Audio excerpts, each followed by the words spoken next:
días a todos. Mi nombre es José Camilo Hernández, soy pastor de la Iglesia Bautista Reformada Gracia y Verdad en la ciudad de Bucaramanga, en el barrio El Prado, y pues nos alegra mucho de mi parte, de mi familia y algunos hermanos que nos acompañan también de nuestra iglesia local. Es un gozo y un gusto poder compartir con ustedes en esta convención. Hermanos y amigos, el tema que los pastores me asignaron y que con la ayuda del Señor vamos a estar considerando en estas enseñanzas será acerca de la persona del Espíritu Santo. Con la ayuda del Señor vamos a estar meditando lo que la Biblia nos dice acerca de su Santo Espíritu. Y como no es algo menor, como el Espíritu Santo hace parte de las personas de la Trinidad, es necesario que lo estemos considerando poco a poco. Entonces, el propósito o la idea, por lo menos en esta primera conferencia o enseñanza, será considerar la naturaleza del Espíritu Santo. ¿Quién es el Espíritu Santo? ¿Cómo es el Espíritu Santo? De modo que eso es lo que vamos a estar viendo con la ayuda del Señor en estos minutos.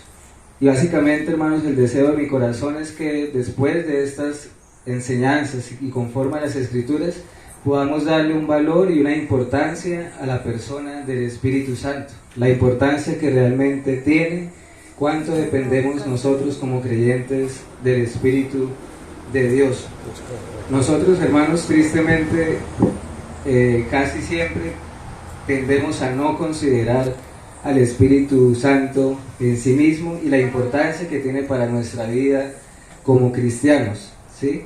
Sabemos que es una realidad que en nuestro contexto muchas iglesias de enfoque carismático o pentecostal han desnaturalizado la persona del Espíritu Santo. ¿Desnaturalizado en qué sentido? Se han surgido muchas falsas enseñanzas con respecto al Espíritu Santo, errores graves, algunas herejías.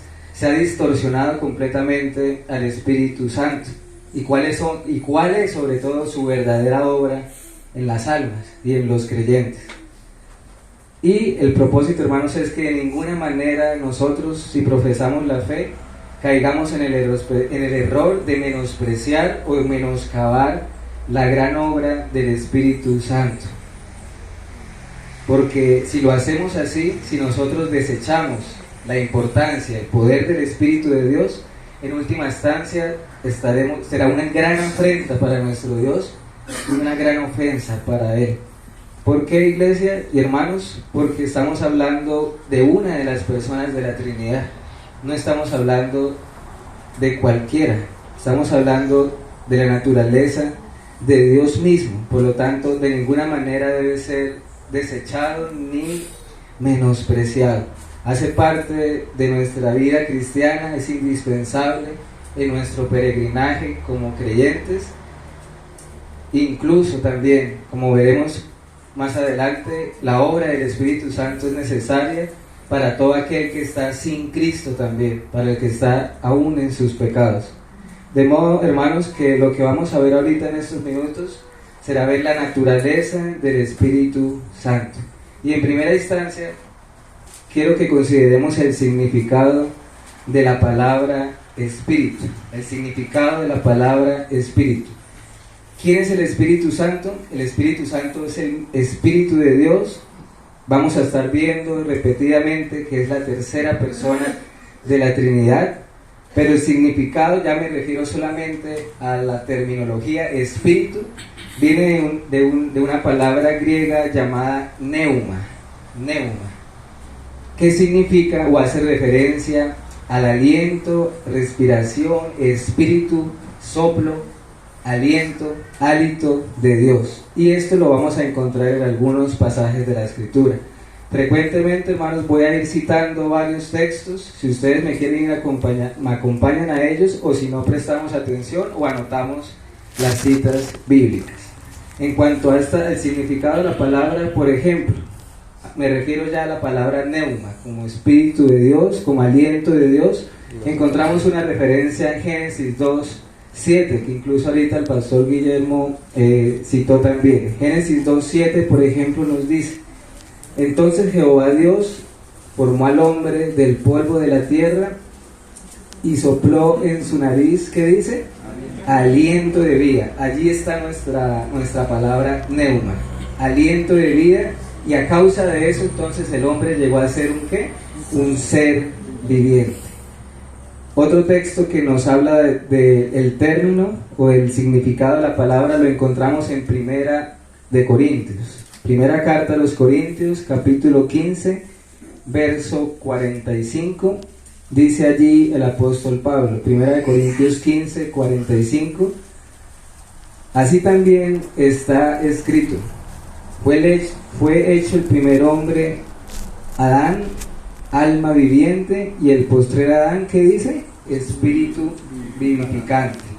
¿Por qué leo estas citas? Para que nos muestren, conforme a las Escrituras, el significado de la palabra espíritu, para que lo asociemos como lo define la palabra de Dios, como el soplo de Dios. Y acá vemos en esos textos como el primer hombre, nuestro padre Adán, el primer hombre creado, llegó a ser un alma viviente. ¿Debido a qué? A ese soplo de Dios, a ese aliento de vida. Ahora avancemos un poco más, hermanos, y es imposible no ver el Espíritu Santo y no asociarlo con la doctrina de ¿cuál? De la Trinidad, ¿verdad? Es imposible no hablar del Espíritu Santo sin hablar de la Trinidad, porque precisamente el Espíritu Santo es una de las personas de la Trinidad. Es el Espíritu de Dios mismo. Entonces, con respecto al misterio de la Trinidad, hay dos cosas que nosotros debemos afianzarnos con firmeza conforme a las Escrituras. Uno tiene que ver con la unicidad de Dios. Ya estamos hablando como tal del mismo ser de Dios, como nos lo revela las Escrituras. ¿Qué me refiero con unicidad de Dios? Que Dios es ¿qué? Uno, ¿verdad? En su ser, en su esencia. ¿Cómo lo sabemos? Oye Israel, Jehová nuestro Dios, uno es. Deuteronomio 6:4. Sin embargo, este único Dios, ese único ser verdadero, existe en tres personas diferentes, las cuales son ¿quiénes? El Padre, el Hijo y el Espíritu Santo, que es en quien nos vamos a enfocar en nuestras enseñanzas. Con respecto a la palabra Trinidad, bueno, nosotros sabemos que esta palabra no está en la Escritura como tal. Fue uno de los primeros padres de la iglesia primitiva, un hombre llamado Tertuliano, quien citó por primera vez esta palabra Trinidad. Sin embargo, hay un pasaje en la Escritura que a mí siempre me ha llamado la atención y que aclara mucho este gran misterio de la Trinidad. Me refiero a Primera de Juan, capítulo 5, versículos 6 y 7.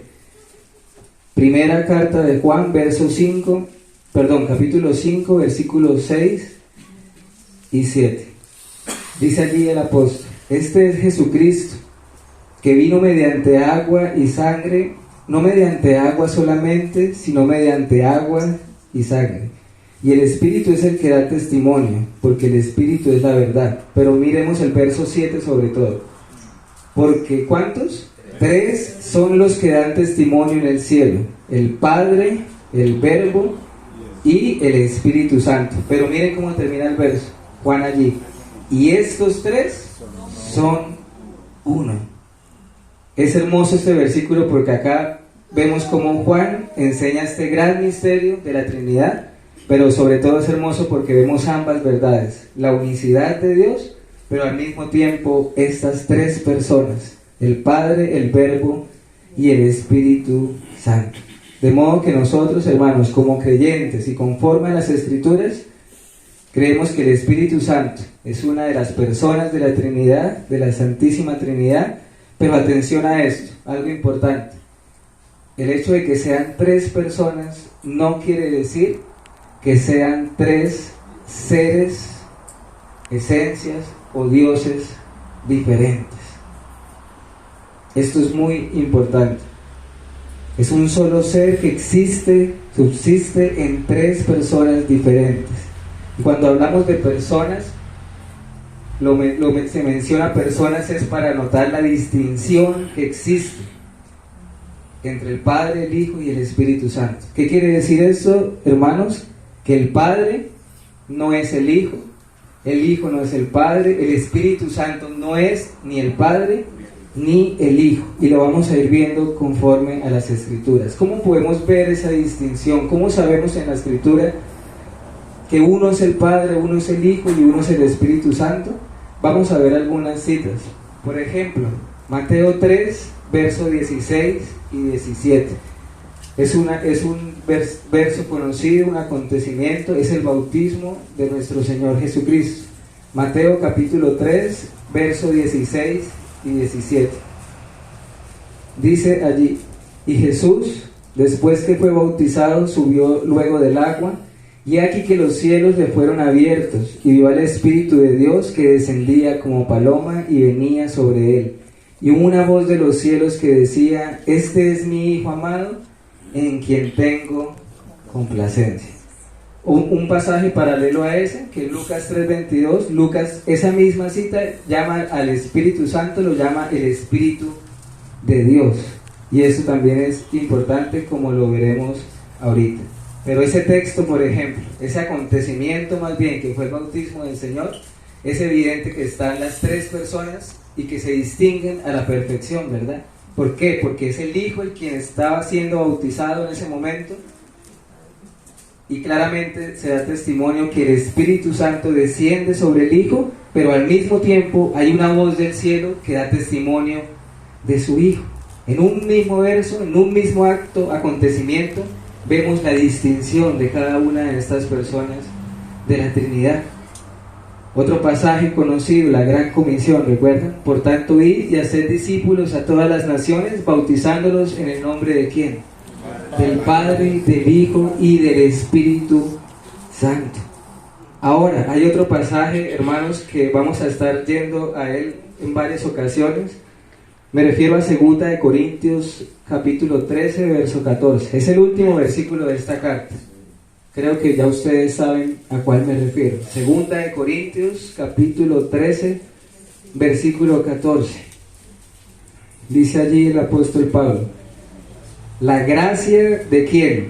Del Señor Jesucristo, el amor de Dios y la comunión del Espíritu Santo sea con todos vosotros. Amén.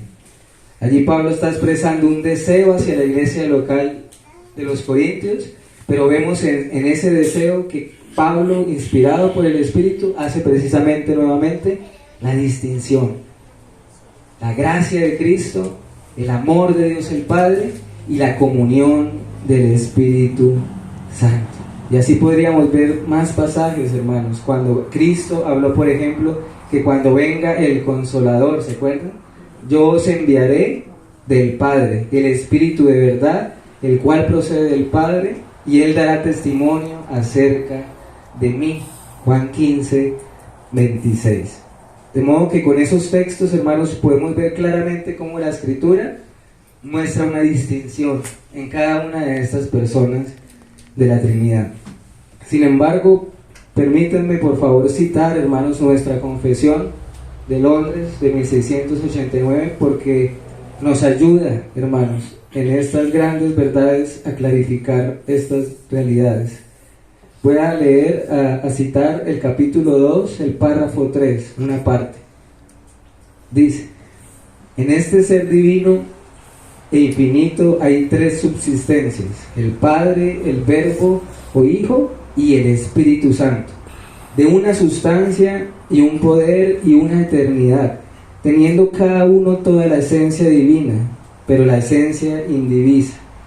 El Padre no es de nadie, ni por generación ni por procesión. El Hijo es engendrado eternamente del Padre. Atención a esto: engendrado no quiere decir creado. Engendrado no quiere decir creado. Y en cuanto al Espíritu Santo, nos dice la confesión: el Espíritu Santo procede del Padre y del Hijo. Todos ellos son infinitos, sin principio, y por tanto, lo que hablábamos ahorita, son un solo Dios, que no debe ser dividido en su naturaleza y ser. sino distinguido, lo que hablábamos ahorita, por varias propiedades y relaciones personales. Miren la importancia de esta doctrina. Dicha doctrina de la Trinidad es el fundamento de toda nuestra comunión con Dios y nuestra consoladora dependencia de Él. La doctrina de la Trinidad, iglesia, es la base, es el fundamento de todo, de toda nuestra comunión con Dios. Ahora, hermanos, ya hemos visto al Espíritu Santo como persona de la Trinidad con estos textos que hemos leído. Pero ahora quiero que veamos dos aspectos importantes de la naturaleza del Espíritu Santo. Por un lado me refiero a su deidad, la deidad del Espíritu Santo, y por otro lado a su persona. ¿Por qué llamamos al Espíritu Santo una persona? Entonces, en cuanto a la deidad del Espíritu Santo, vamos a ver algunas razones por las cuales afirmamos que el Espíritu Santo es Dios. Es Dios, la deidad del Espíritu Santo. Y en primera instancia es porque la misma Escritura llama al Espíritu Santo Dios, lo llama Dios mismo. Por ejemplo, ahorita leíamos el pasaje de Mateo 3:16, y Jesús, después que fue bautizado, subió luego del agua, y aquí que los cielos fueron abiertos y vio al Espíritu de Dios. Allí se refiere al Espíritu Santo, pero Mateo lo llama como al Espíritu Santo, Espíritu de Dios, en forma de paloma, y venía sobre él. Vemos allí en ese texto cómo claramente el Espíritu Santo es llamado Espíritu de Dios. Bueno, hay otra ocasión, recordarán ustedes, hermanos, cuando pasó lo de Ananías y Zafira, ¿verdad? Hechos 5, del 3 al 4. Pedro le dice a Ananías: Ananías, ¿por qué llenó Satanás tu corazón para que mintieses al Espíritu Santo y sustrajeses el precio de la heredad, reteniéndola no se te quedaba a ti, y vendida no estaba en tu poder? Pero miren cómo termina Pedro: ¿por qué pusiste esto en tu corazón? No has mentido a los hombres, sino a Dios. ¿Cómo así, Pedro? Al principio dices mintieses al Espíritu Santo, pero inmediatamente después dices no has mentido a los hombres, sino a Dios. Vemos claramente allí como el apóstol Pedro también le llama al Espíritu Santo Dios. Y así hay más pasajes de las Escrituras, hermanos. Por ejemplo, con respecto al cuerpo del creyente, ¿cómo se dice? Vosotros sois templo del Espíritu Santo, ¿verdad? En Corintios. Pero también el mismo apóstol dice: ¿no sabéis que sois templo de Dios? Y que el Espíritu de Dios mora en vosotros. Pablo hace exactamente lo mismo, le llama al Espíritu Santo Dios. Incluso a veces la misma Escritura intercambia estas palabras. Por ejemplo, en Romanos 8:9 dice lo siguiente, Romanos 8:9: mas vosotros no vivís según la carne, sino según el Espíritu. Y después dice: si es que el Espíritu de Dios mora en vosotros. Y después dice: y si alguno no tiene el Espíritu de Cristo, no es de Él. También debemos tener en cuenta que el mundo, los no creyentes, no conocen al Espíritu Santo, por cuanto no mora en ellos. Pero ¿quiénes lo conocen? El creyente en Cristo, por cuanto mora en Él.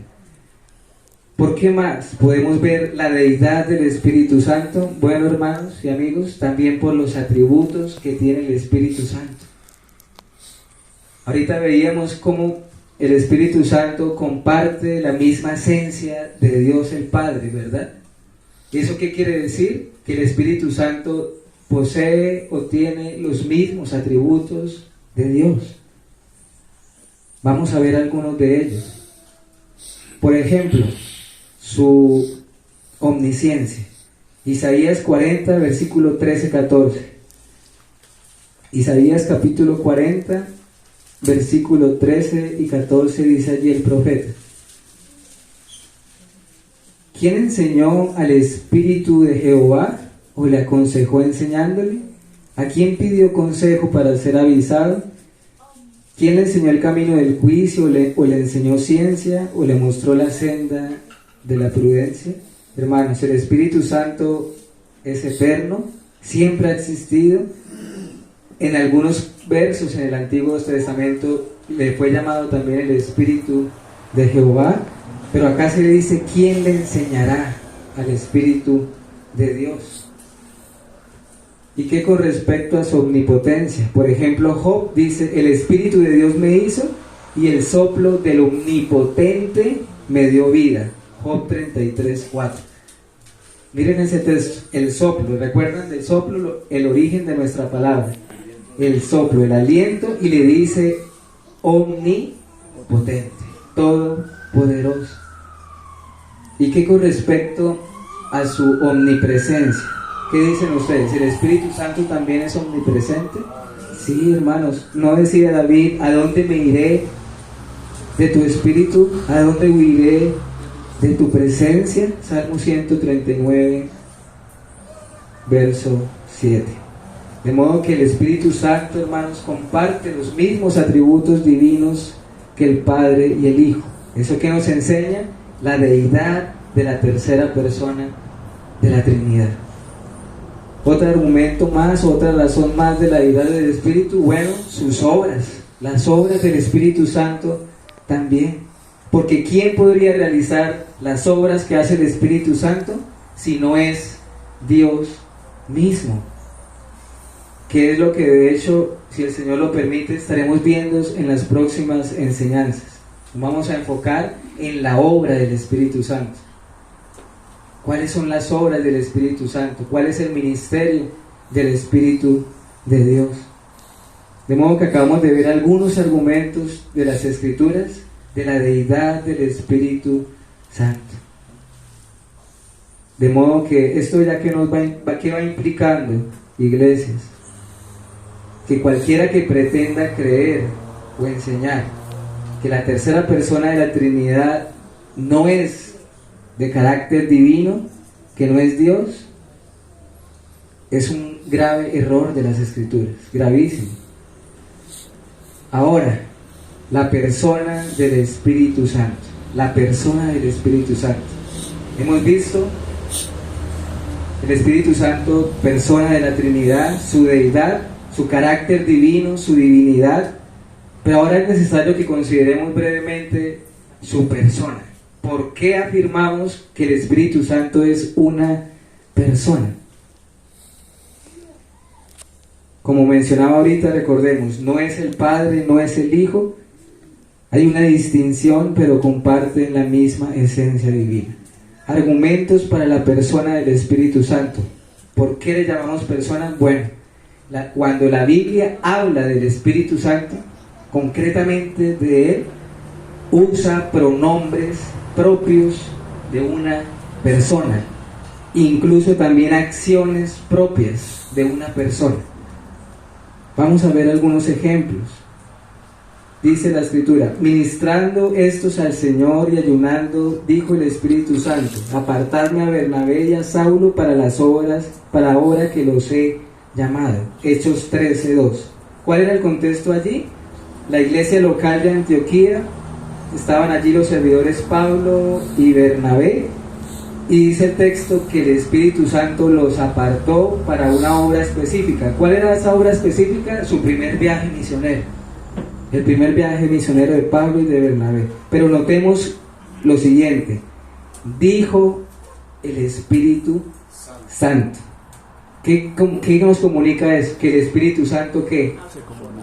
Habla. Dijo el Espíritu Santo: apartadme a Bernabé y a Saulo.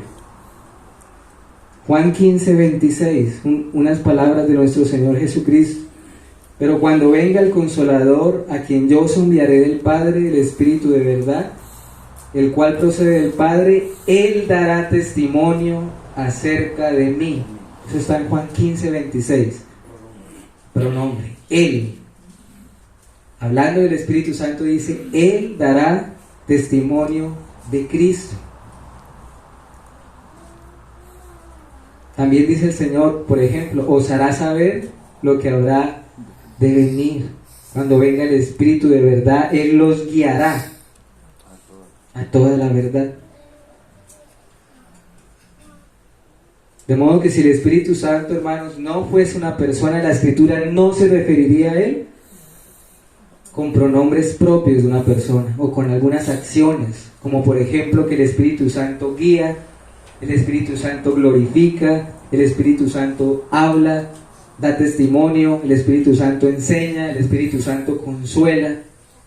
Son cosas propias que hace una persona. Otra razón, hermanos, el Espíritu Santo es una persona porque podemos y debemos tener comunión con Él. Ahorita acabamos de leer la cita de 2 Corintios 13, 14, ¿recuerdan? La gracia del Señor Jesucristo, el amor de Dios y la comunión con el Espíritu Santo. ¿Qué significa eso? Bueno, allí la palabra comunión es la palabra griega koinonía. Koinonía. Y esa palabra significa participación, compañerismo o interacción. De modo que si el Espíritu Santo no fuese una persona, no podríamos usar la palabra comunión. ¿Nosotros podemos tener comunión con cosas? No, ¿verdad? ¿Con árboles, con cosas? No. Solo se puede tener comunión ¿con qué? Con personas. Algo también es que el Espíritu Santo, hermanos, se le dan atributos que puede gozar una persona. Quiero citar algunos otros ejemplos. 1 Corintios 2, del 10 al 11. Acompáñenme allí a ese texto, hermanos. 1 Corintios, capítulo 2, versículos 10 y 11.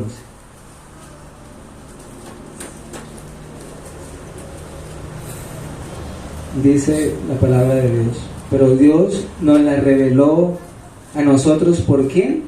Por el Espíritu. Porque el Espíritu todo lo escudriña, aún lo profundo de Dios.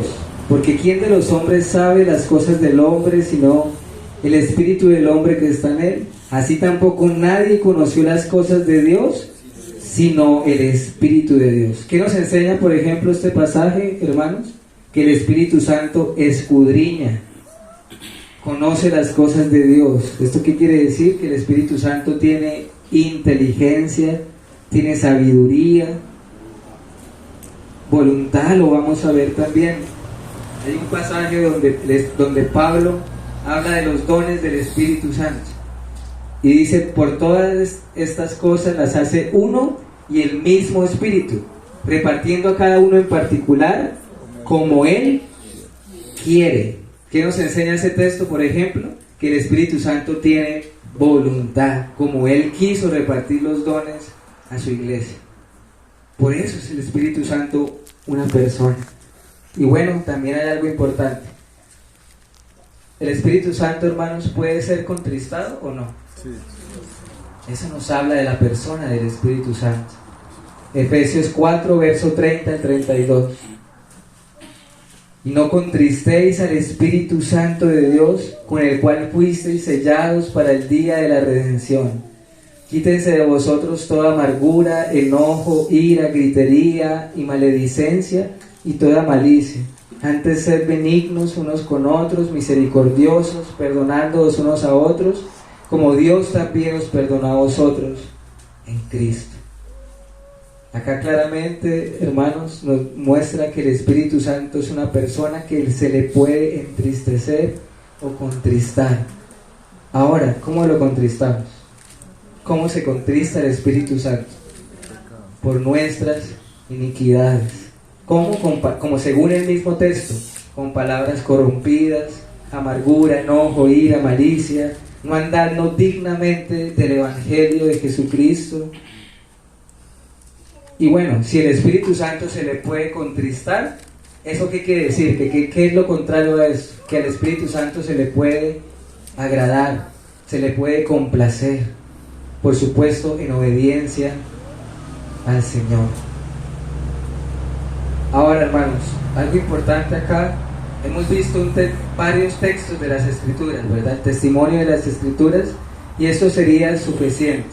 Sin embargo, quisiera que viéramos de manera breve también un testimonio histórico de lo que ha creído la Iglesia, nuestros hermanos en el pasado, con respecto a la naturaleza del Espíritu Santo. Y todas las confesiones de fe, hermanos, incluyendo la nuestra, confesiones, catecismos, etcétera, han sostenido y han creído estas dos verdades. ¿Cuáles? La deidad del Espíritu Santo y la persona del Espíritu Santo. Solamente quisiera que me permitieran citar un ejemplo más. Es una confesión histórica llamada la Confesión Belga, en 2 artículos, y la voy a citar porque creo que nos dice o nos puede ayudar a reforzar algunas de las verdades que hemos visto con la palabra de Dios. Por ejemplo, esta confesión dice lo siguiente, abro comillas: según la palabra de Dios, así creemos, en un solo Dios, el cual es una única esencia, en la cual hay 3 personas, real, verdadera y eternamente distintas según sus incomunicables atributos, que son el Padre, el Hijo y el Espíritu Santo. El Padre es la causa, origen y principio de todas las cosas, tanto visibles como invisibles. El Hijo es el Verbo, la sabiduría y la imagen del Padre. Y atención, el Espíritu Santo es el eterno poder y potencia procediendo del Padre y del Hijo. Asimismo, creemos y confesamos que el Espíritu Santo procede eternamente del Padre y del Hijo. Atención, no siendo hecho ni creado. Hablando del Espíritu Santo, no siendo hecho ni creado, ni tampoco engendrado, sino procediendo de ambos, o sea, del Padre y del Hijo, el cual, en orden, es la tercera persona de la Trinidad, de una sola misma esencia, majestad y gloria, con el Padre y el Hijo. Y atención, hablando del Espíritu Santo, siendo verdadero y eterno Dios, como nos enseñan las Sagradas Escrituras. Y en el tiempo que nos resta, hermanos, quisiera mencionar algunas implicaciones de estas verdades y algunas aplicaciones prácticas. ¿Qué implica lo que hemos visto en estos minutos? Bueno, debemos tener cuidado de algo, de un error que puede ser sutil y de pronto no lo podemos percibir. ¿Cuál? En ver al Espíritu Santo como un ser o una esencia diferente al Padre y diferente al Hijo. Son diferentes personas, mas no seres diferentes. Es un solo ser divino. Hemos visto también la importancia, y veremos con la ayuda del Señor la importancia que tiene el Espíritu Santo. ¿Por qué? ¿Por qué es importante? Porque en última instancia no es nada más y menos que Dios mismo, el Dios vivo y verdadero. Por eso la Biblia le llama al Espíritu Santo el Espíritu de Dios y el Espíritu de verdad. También esto implica que de negar la deidad del Espíritu Santo es tan grave como, por ejemplo, negar la deidad del Hijo. Negar la deidad del Espíritu Santo es un error tan grave como de negar la deidad de Jesucristo. Pero también es un error grave, hermanos, negar o rechazar la verdad bíblica del Espíritu Santo como persona. Como persona. Y esto cobra relevancia en nuestros días o incluso en el pasado, porque muchos han afirmado que el Espíritu, en su afán por negar la persona del Espíritu Santo, se hacen afirmaciones como que, por ejemplo, el Espíritu Santo es una fuerza, que el Espíritu Santo es una energía. ¿Por qué? ¿Por qué utilizan esas palabras fuerza y energía? Porque lo que se quiere negar es la persona del Espíritu Santo. Y todos sabemos que una fuerza, una energía, no se le atribuyen, por ejemplo, pronombres. A una fuerza o energía no puede hacer acciones como enseñar, como guiar, como convencer. Una fuerza o energía no se entristece, no se contrista. Y algunas aplicaciones, hermanos, para nuestras vidas. Por cuanto el Espíritu Santo es Dios, Él es digno de ser ¿qué? Adorado, exaltado, amado, servido. Guardémonos, hermanos, Él es el llamado que nos hace de la Escritura de menoscabar o menospreciar al Espíritu de Dios, al Espíritu Santo. Esto también nos enseña que debemos asombrarnos, alegrarnos en la perfecta unidad que hay en la Trinidad. Hay una perfecta unidad en el Padre, en el Hijo y en el Espíritu Santo. Estemos agradecidos con el Señor. Procuremos tener una comunión con el Espíritu Santo, una comunión viva y verdadera. Que Dios nos conceda conocerle, que Dios nos conceda que seamos realmente morada suya, morada del Espíritu Santo, que podamos agradarle, no contristarle. Preguntémonos, hermanos, abiertamente, ¿tenemos comunión con el Espíritu de Dios, con el Espíritu Santo? Y finalmente, una palabra también de advertencia. Nosotros como seres humanos siempre tenemos una tendencia a irnos a los extremos. Hay una tendencia a irnos a los extremos. ¿Por qué lo digo? Porque por un lado el movimiento carismático le da una relevancia, una suprema relevancia al Espíritu Santo, casi que relegando al Padre y al Hijo. Pero a causa de eso, muchas de las iglesias reformadas, hermanos, tendemos a irnos al otro extremo. ¿Cuál es el otro extremo? Ir relegando poco a poco a la tercera persona de la Trinidad. ¿Por qué? Bueno, sí, por el daño que han hecho estas iglesias con el Espíritu Santo.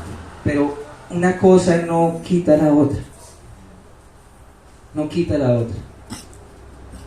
Siempre nuestra oración, hermanos, cada vez que vamos a las Escrituras, que las escuchamos, debe ser que el Espíritu Santo nos visite. Eso no quiere decir emociones o manifestaciones extrañas. Que el Espíritu Santo nos visite quiere decir que realmente Él obre en nuestras vidas, nos convenza de pecado, nos lleve a Cristo. Ese es el obrar del Espíritu Santo. De modo que de ninguna manera debemos menospreciarlo, desecharlo. ¿Qué es lo que vamos a ver, si el Señor lo permite, en las próximas enseñanzas? La obra del Espíritu Santo, su ministerio.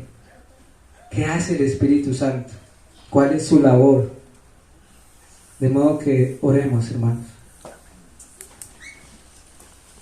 Padre, te alabamos y te damos gracias en esta hora del día. Gracias por habernos permitido nuevamente tener este tiempo para poder abrir las Sagradas Escrituras y ser enseñados, corregidos, instruidos por medio de tu palabra. Señor, te rogamos que abras nuestros ojos para que podamos ver el valor que tiene tu Santo Espíritu. Perdónanos, Señor, porque cada vez que pecamos contra ti, tu Santo Espíritu se contrista. Perdónanos porque muchas veces hemos menospreciado o rebajado al Espíritu Santo y eso te ofende, Señor. Perdónanos, redargúyenos, ayúdanos a ver la gloria que hay en tu Santo Espíritu y cuánto necesitamos y dependemos del Espíritu de Dios, de tu Santo Espíritu. Guíanos, Señor, para poder agradarte en todas las cosas. Gracias porque te has revelado en tu palabra, porque si no tuviésemos tu palabra no tendríamos forma, acceso a estas verdades gloriosas acerca de tu naturaleza y de tu ser. Y por eso te alabamos y te damos muchas gracias. En el nombre de Cristo Jesús. Amén.